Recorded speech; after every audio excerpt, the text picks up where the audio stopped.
अस्सलामु अलैकुम। आलमी दिफाई मंजरनामे में दो अहम पेशरफ्तें सामने आ रही हैं जो न सिर्फ बैनुल-अक़वामी दिफाई सियासत बल्कि जनूबी एशिया के स्ट्रेटजिक तवाज़ुन पर भी असरअंदाज हो सकती हैं।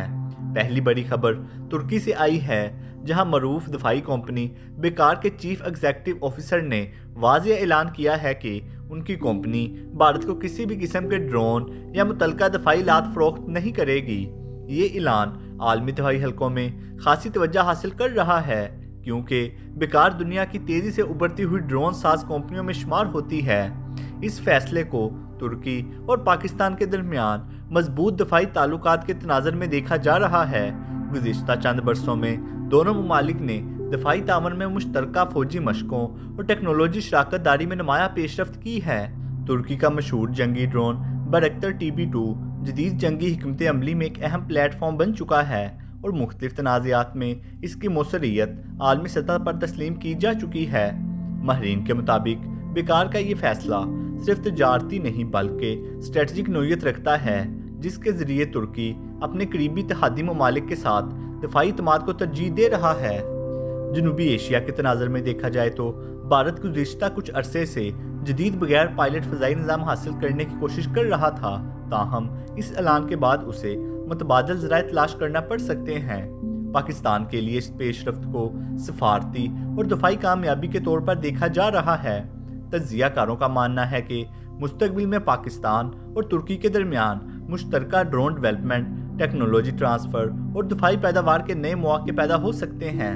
जदीद ड्रोन जंग में इंटेलिजेंस, निगरानी और दुरुस्त हमला सलाहियत इंतहाई अहम हो चुकी है और इसी वजह से UCAV टेक्नोलॉजी आलमी फौजी ताकत का मरकजी अंसर बनती जा रही है। दूसरी जानिब अमेरिका से भी एक अहम दफाई खबर सामने आ रही है। अमेरिकन फ़ज़ाइया ने बोइंग के साथ तकरीबन $13 मिलियन का मुआहिदा किया है, जिसका मकसद बोइंग C-17 ग्लोबमास्टर 3 तैयारों को जदीद बनाना है। C-17 दुनिया के सबसे अहम स्ट्रेटजिक मिलिट्री ट्रांसपोर्ट तैयारों में शुमार होता है, जो भारी फौजी इक्विपमेंट, गाड़ियाँ, फौजी दस्ते और इंसानी इमदादी सामान दुनिया के किसी भी हिस्से तक इंतहाई कम वक्त में मुंतकिल करने की सलाहियत रखता है। इस जदीद कारी प्रोग्राम के तहत तैयारों के एवियोनिक्स, नेविगेशन सिस्टम्स और ऑपरेशनल सलाहियतों को बेहतर बनाया जाएगा, ताकि ये तैयारे आइंदा कई दहाइयों तक मौसर तरीके से खिदमात अंजाम दे सकें। दफाई माहिरीन के मुताबिक ये इकदाम इस बात की निशानदेही करता है कि अमेरिका मुस्तकबिल की जंगों में सिर्फ हथियारों ही नहीं बल्कि तेज़ रफ्तार लॉजिस्टिक्स और आलमी तैनाती की सलाहियत को भी इंतहाई अहमियत दे रहा है। आज की जदीद जंग में कामयाबी सिर्फ लड़ाका तैयारों या मिसाइलों से हासिल नहीं होती, बल्कि इस बात से तय होती है कि कोई मुल्क अपनी फौजी कुव्वत को कितनी तेज़ी से दुनिया के मुख्तलिफ खित्तों में मुंतकिल कर सकता है। एक तरफ तुर्की अपने स्ट्रेटजिक इत्तेहादियों के साथ दफाई तावन मजबूत कर रहा है, जबकि दूसरी तरफ अमेरिका अपनी आलमी फौजी नकलो हरकत को मज़ीद मौसर बना रहा है।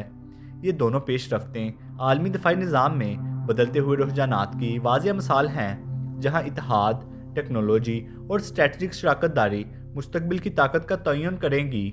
आपके ख्याल में ये फैसले जनूबी एशिया और आलमी सिक्योरिटी सूरत हाल पर क्या असर डालेंगे?